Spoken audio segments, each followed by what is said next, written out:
اتكلمنا المرات اللي فاتت عن مقومات الخطة وفوائد التخطيط وإزاي نبتدي نعمل الخطة وإيه هي الأسئلة اللي هنسألها لنفسينا عشان نبتدي نعمل الخطة بتاعتنا. وقلنا إن في حاجات بتخلي الواحد يبتدي يشتغل، أو إيه هي الحاجات اللي لازم نراعيها وإحنا بننفذ الخطة بتاعتنا، الحاجات اللي بتوصلنا إن إحنا نقوم بعمل معين. أول حاجة اسمها مربع العمل. مربع العمل ده يتكون من كلمتين اللي هم الكفاءة والفاعلية. ممكن الواحد يقوم بعمل ما بكفاءة وبفاعلية، يبقى كفاءة وفاعلية. هو يعني إيه كفاءة وفاعلية؟ الكفاءة مع وجود فاعلية هو أداء العمل الصحيح بالشكل السليم. طب ممكن تبقى في خطوة تانية اسمها فاعلية ولا كفاءة، هو أداء عمل ولكن ليس بالشكل السليم، أو عملت حاجة بس مش هي المطلوبة، مش هي الصح إنها تتعمل. في حاجة اسمها كفاءة ولا فاعلية، قعدت تشتغل وتعمل حاجات كتير قوي بس في الآخر ما طلعتش النتيجة المطلوبة من العمل بتاعك. في بعد كده طريقة اسمها لا كفاءة ولا فاعلية. اللا كفاءة ولا فاعلية دي هي ما هي إلا تضييع وقت، أنت قعدت تلف حوالين نفسك وما عملتش حاجة. نقول يعني إيه فاعلية؟ الفاعلية هي فعل الشيء الصحيح المطلوب بالطريقة الصحيحة وتوصل للنتائج اللي انت عايزها من العمل ده، وبيبقى فيها أولويات، بتفوض للآخرين للمساعدين وبتستثمر وقتك. طب ايه هي كفاءة؟ بتعمل الحاجة بطريقة صح بخطوات صح، بس ما بتحاولش تستعين بغيرك، بتستعين بنفسك، بتفوض لنفسك، بتشتغل أكتر عشان تحقق أكتر وبتبقى دايما مشغول. ايه حاجة تانية بتخلينا نقوم بعمل معين أو نتصرف؟ في حاجة اسمها الاحتياج وحاجة اسمها الرغبة. لازم نعرف نفرق يعني ايه احتياج ويعني ايه رغبة. الاحتياج هي الضروريات الأساسية للحياة. الرغبة هي الحاجات اللي أنا ببقى عايزها بس مش ضرورية في حياتي أو مش ضرورية في طريق النجاح اللي أنا همشي فيه. وبنشتغل بالاحتياج والرغبة بمربع الاحتياج والرغبة ازاي؟ في حاجة اسمها احتاج وأريد. أنا محتاج وعايز، دي بتبقى أولويات الحياة، زي بيت، عربية. أحتاج ولا أريد، أنا محتاج أدرس ومحتاج أتعلم ومحتاج أثقف نفسي ومحتاج أتدرب بس ما ببقاش عايز، عشان بيبقى الحكاية دي بتبقى تقيلة على قلبي. في أريد ولا أحتاج. أنت عندك عربية، ممكن تقول أنا عايز عربية فخمة، عربية غالية، ما هتعمل نفس عمايل العربية الصغيرة المتواضعة السعر، بس أنت عايز حاجة أحسن. في حاجة بقى اسمها لا أريد ولا أحتاج. اللي لا أريد ولا أحتاج ده كل ما هو مضر للإنسان، ولا بيبقى هو مفروض ولا يبقى عايزه ولا يبقى محتاج ليه. طب إيه الدوافع المحفزة اللي بتخليك تعمل حاجة معينة؟ في حاجة اسمها الرغبة وحاجة اسمها الرهبة. يعني إيه الرغبة؟ الرغبة يعني العايز، الإرادة، والرهبة هي الخوف من عمل معين. أساليب أداء العمل بتمشي بمربع الرغبة والرهبة. في رغبة ورهبة. إيه اللي بيخلي البني آدم يشتغل؟ إنه عايز يعمل الحاجة دي وخايف يتأخر عليها. في رهبة بلا رغبة، يعني مطلوب منك تعمل عمل معين انت ما بتحبوش بس المدير بتاعك طالبه منك فلازم تعمله.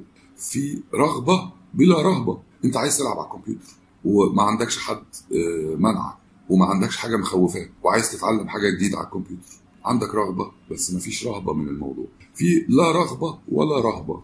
عامة اما تبقى مش عايز تعمل حاجة ومش خايف حد يلومك انك ما عملتهاش، الحاجة دي ما بتتعملش، بتتأجل اساسا.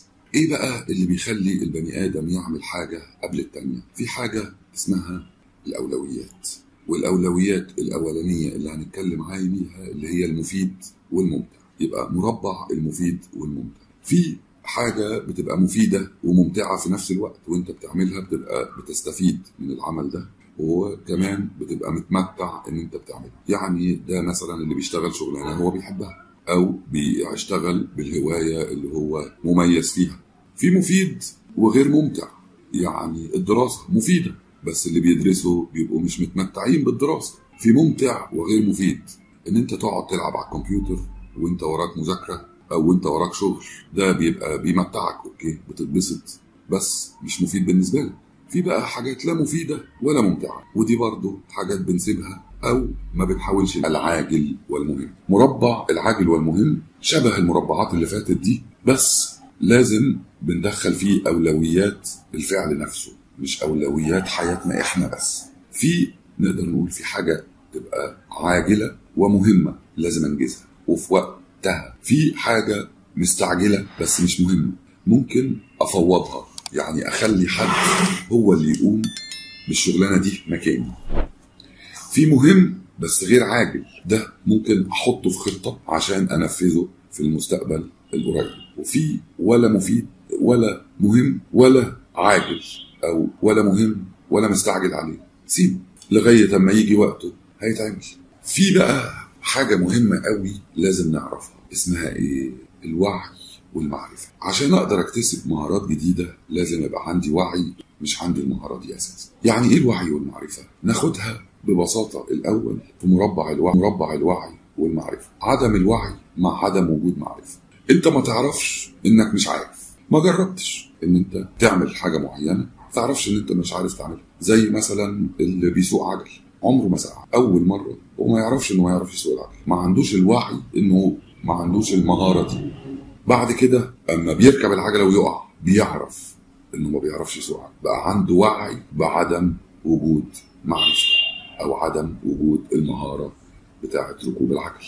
اتعلم انه يركب العجل وركب العجله وابتدى يسوق، بقى عنده وعي مع وجود مهاره او مع وجود معرفه. بس لازم وهو سايق العجله يبقى واخد باله قوي وهو ماشي عشان ما يقعش، عشان ما يخبطش في حاجه، فلازم يبقى على وعي تام مع وجود المعرفه. قعد سنين يركب عجله وبقى يروح بيها مشاوير، بقى عنده حاجه اسمها عدم الوعي مع وجود المعرفه. يقدر يركب العجله ويسيب ايديه، يقدر يركب العجله ويمسك الجدون بايد واحده ويتكلم في التليفون.